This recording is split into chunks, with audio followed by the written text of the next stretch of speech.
জিন্দগির সব প্রয়োজন আল্লাহর কাছ থেকেই চাওয়া উচিত। দুর্ভাগ্য এক জাতি আমরা এমন মুসলমান হয়ে গেলাম যারা নিজেদের কোনো প্রয়োজনে আল্লাহর কাছে চাওয়ার অভ্যাস আমাদের নাই। আল্লাহর কাছে চাওয়ার অভ্যাস খুব কম, খুব দোয়া করার মানসিকতাই আপনাদের মধ্যে কম।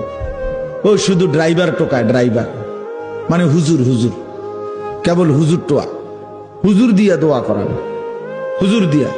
আরে ভাই, হুজুর দিয়ে দোয়া করানো নিষেধ না, হুজুর দোয়া করবে ঠিক আছে, কিন্তু নিজের আহাজারি, নিজের চোখের পানি, নিজের কান্না, নিজের আরজি নিজেই আল্লাহর কাছে পেশ করা উচিত। বান্দার কাকুতি মিনতি আল্লাহর খুব পছন্দ, আল্লাহর খুব পছন্দ, আল্লাহ তাআলার খুব পছন্দ। হাদিসে আছে বুখারীতে, ফাওয়াল্লাহি লা ইয়ামাল্লাল্লাহু হাত্তা তামাল্লু।